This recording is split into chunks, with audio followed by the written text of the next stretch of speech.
I want to get your take as to if this is a good thing or not for the Warriors and what you saw playing out in this whole thing. So is it a good thing? It depends on one factor, and that is what your perspective is of Steve Kerr's responsibility for developing young talent. I'm one that believes that's not his responsibility. He's not the one that should be developing. The organization should be developing.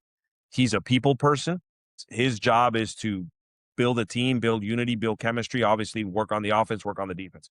I think it is a good thing he's coming back. I'm of the opinion that he's coming back with the intent to train someone to step in for him.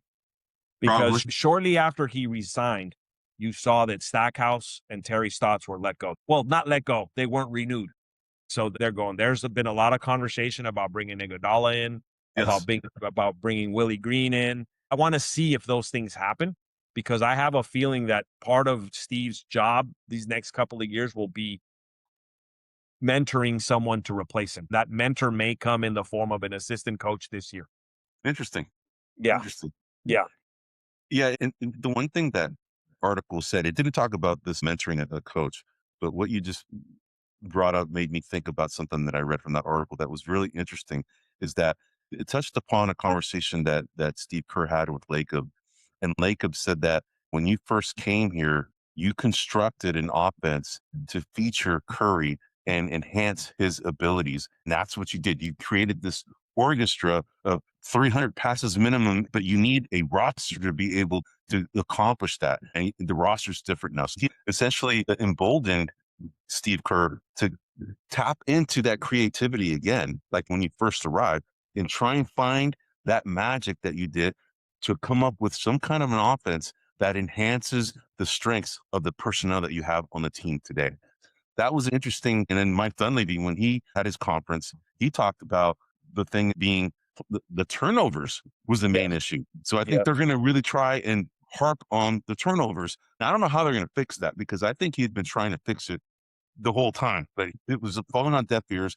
Draymond Green, they talked a lot about the relationship between Draymond Green and Steve Kerr, how they're very similar to each other. I think that's part of the reason why Steve Kerr sees a little bit of himself in Draymond Green, and also talked about Steve Kerr kind of like having this introspective kind of thinking process. He's reading books that kind of deals with a lot of his demons from his past, with his father passing away and getting shot and murdered.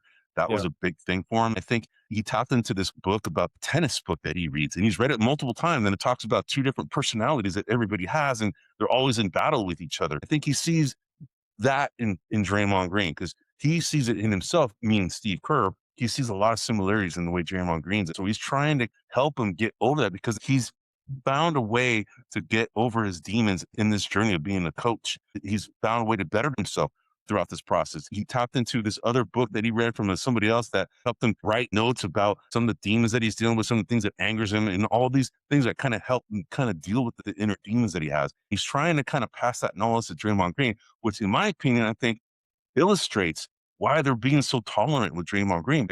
They think that Steve Kerr can help this guy. Unfortunately, in trying to help this guy, there's been issues in team culture, team chemistry, and just perception by the overall league on the front office of they're just enabling. They're creating this monster in Draymond Green because of all the Right. enabling that they've had over these. That article touched upon that, which was really interesting. I just wanted to bring that up. Interestingly enough, my interpretation of the Mike Dunleavy, Steve Kerr press conference, I took two things away. One was the turnovers got to stop. My interpretation of that, Eddie, was that Draymond's presence on the Warriors is in jeopardy. Yes. I don't think they intend to fix him. I think they intend to trade him for someone that's going to respect the ball more. The other thing that I took out of that press conference is I think that the Warriors are finally realizing that they got a bunch of old dudes, and this isn't going to work with a bunch of old dudes. It's just not. This is going to be really interesting.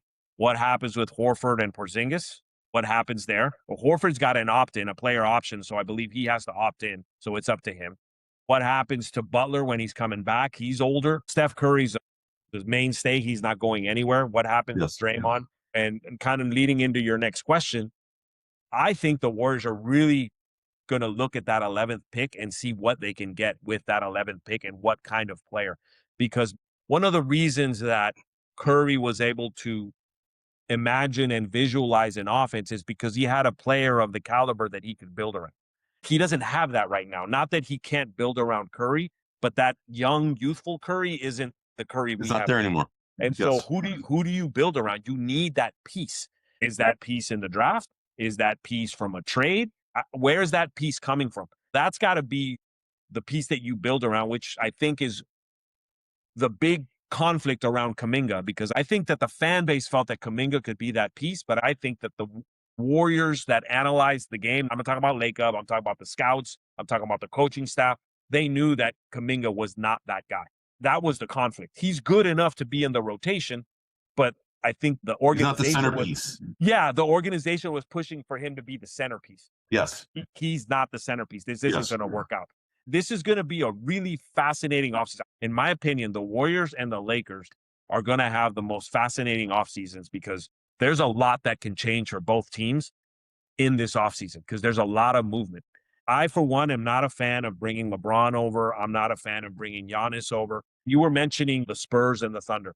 I think that if I could grab every old geezer, put them on a team, they still couldn't beat those teams. Yeah, I agree. If I built a team with Embiid and Giannis and Curry and Joker and whoever, I don't think they beat them. Those teams are young. They move. They play defense. They're just solid teams. Why try to build it with the Warriors? Let's start how we did it the first time. We became the organization we did because we drafted Steph Curry, we drafted Klay Thompson, and we drafted Draymond Green. Go back to the draft and find you some guys.